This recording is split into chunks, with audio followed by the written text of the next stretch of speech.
अस्सलाम वालेकुम my YouTube family, कैसे हैं आप सब लोग। मैं उम्मीद करती हूँ आप सब बिल्कुल ठीक ठाक होंगे, खुशबाश होंगे और अपने अपने घरों में खैर और आबाद होंगी। तो ये स्टफिंग तैयार हो रही थी ब्रेड कोन के लिए। तो ब्रेड कोन जो कि मेरे बहुत ही निहायत ही बेकार और बुरे से बने थे, तो उसकी यहाँ पर स्टफिंग तैयार हो रही है। तो मैंने सबसे तेल में जो है गार्लिक ग्रेट करके इस तरह से डाला है, साथ ही हरी मिर्चें मैंने ऐड की है। दोनों को अच्छी तरह से मिक्स करके पकाया है। उसके बाद हम एक छोटी सी प्याज इसमें ऐड करेंगे, साथ ही हम फ्रोज़न कॉर्न जो होते हैं वो इसमें ऐड करेंगे।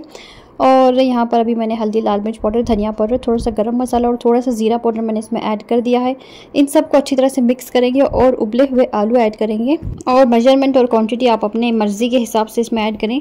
तो मैंने यहाँ पर 2 मीडियम साइज़ के आलू लिए थे और 1 कप मैंने कॉर्न लिए थे। इन सबको मैंने जो है इस तरह से थोड़े थोड़े मसाले करके इसमें ऐड किया है। साथ ही मैंने इसमें हरा धनिया ऐड किया है और उसके बाद मैंने इसमें चाट मसाला और आमचूर पाउडर ऐड करके मैंने उसको 1-2 मिनट के लिए पकाया। उसके बाद मैंने उसको बंद करके रख दिया था। तो यहाँ पर खानम को मैं बता रही हूँ कि किस तरह से जो है बॉक्स पैटीज़ बनाई जाती हैं। तो यहाँ पर मैंने समोसा पट्टी जो होती है वो ली है और सबसे पहले मैं इस तरह से ये जो स्लरी हमने तैयार करके रखी है वो सेंटर में लगाएंगे। फिर उसके ऊपर एक और पट्टी रखेंगे। फिर ये जो हमने स्टफिंग तैयार की है वो इसके अंदर रख देंगे। जितनी आपको मर्ज़ी आप स्टफिंग रख दें। तो यहाँ पर इस तरह से एक कोने को मैंने वैसे ही पलटा दिया और दूसरे कोने को मैंने इस तरह से पलटाया है। और इसी तरह से हम सारे के सारे कोने इसके पलटा देंगे और उसके बाद हमारी जो है बॉक्स पैटीज़ बनकर तैयार हो जाएंगी। तो यहाँ पर मैंने खानम को ये काम दे के खड़ा किया था और इस तरह के काम खानम को बहुत अच्छे लगते हैं। तो मैंने उनको एक बनाकर बताया, तो इसी तरह से उन्होंने सारे के सारे मेरे से भी ज़्यादा अच्छे बनाया था उन्होंने। तो मुझे बड़ी ही खुशी हुई, क्योंकि बच्चों में जो सीखने का शौक़ होना चाहिए, अगर हम उनको कुछ सिखाएंगे नहीं, कुछ बताएंगे नहीं, तो वो बिल्कुल ही नहीं सीखेंगे और बाद में हम पे ही बोझ बन के बैठ जाएंगे फिर। तो इस तरह से मुझे अपनी बेटी को नहीं बनाना है। इंशाल्लाह उनको जो है मैं अपनी तरह ही बनाऊंगी, एकदम सुगड़ और अपनी माँ का नाम रोशन करने वाली इंशाल्लाह। तो यहाँ पर ये सारे के सारे इन्होंने बना लिए थे। तो अभी आ जाते हैं जी कल से जिस रेसिपी के बारे में इतनी बातचीत हो रही है उस रेसिपी की तरफ। तो यहाँ पर मैंने ब्रेड के जो किनारे होते हैं इस तरह से कट कर लिए थे और जब मैं इसको बेल रही थी तभी ये फटने लग रही थी किनारों से। तो पानी हमें इस तरह से लगाना है इसके ऊपर ताकि थोड़ी सी सॉफ्ट हो जाए। तो मैंने इस तरह से लगाया और फिर मैंने इसकी जो है कोन बनाने की कोशिश की और कोशिश करने के बावजूद भी कोन नहीं बन पाया। तो यहाँ पर मैंने जैसे तैसे करके बना ही लिया था फिर भी, लेकिन वो जो है सारा का सारा निकल कर टूट कर फिर गिर गया था। तो यहाँ पर मैंने इसमें स्टफिंग इस तरह से डाल दी है। ऊपर से हमें इसको मोड़ना होता है, जैसे कि मैं भी बताऊंगी किस तरह से। तो जब मैं मोड़ रही थी तो ये मुड़ ही नहीं रहे थे और ना ही चिपक रहे थे आपस में। तो फिर भी मैंने जैसे तैसे करके कोशिश की। मैंने सोचा कि अगर इतना ही चिपक गया तो भी काफ़ी है, लेकिन फिर भी ये टूट गया मेरे हाथ से ही। तो मैंने उसको रख दिया साइड में। तो यहाँ पर मैं एक और ट्राई कर रही थी, इतने में खानम ने यहाँ पर पानी भी गिरा दिया था। तो मैं यहाँ पर फिर से देख रही हूँ, अगर बन गया तो ठीक है, नहीं तो फिर मैं इस पर दूसरा कुछ बनाऊँगी।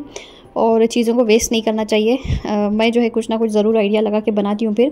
तो यहाँ पर मैंने इसको ट्राई किया और सब कुछ मैंने डाल दिया। मैंने सोचा कि अगर मैं इसके ऊपर ब्रेड क्रम्ब की कोटिंग कर दूँगी तो शायद ये जो है थोड़ा सा रुक जाए, लेकिन नहीं भाई, इसको नहीं रुकना था, इसको तो टूटना ही था। तो टूट ही गया। तो खैर चलिए छोड़िए इसके बारे में और क्या तबसरे करें।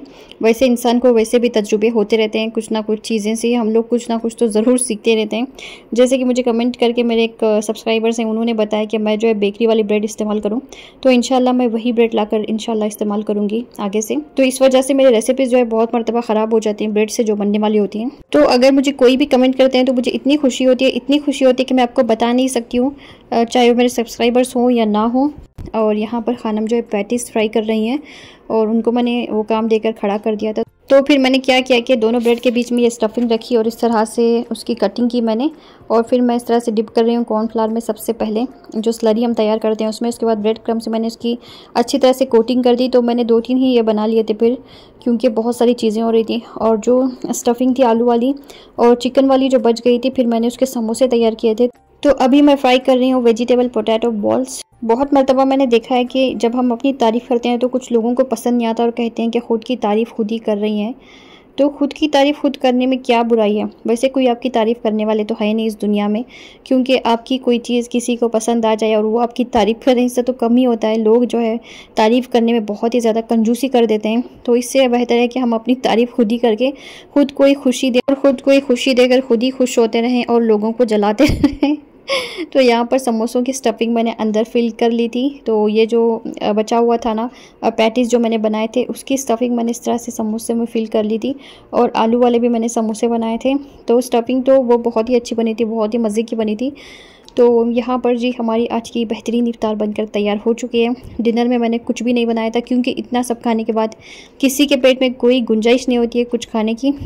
तो इसी वजह से ये सारी चीज़ें बनाने की मैं हिम्मत करती हूँ, क्योंकि ये खाने के बाद हम लोग बिल्कुल ही कुछ खाते नहीं हैं।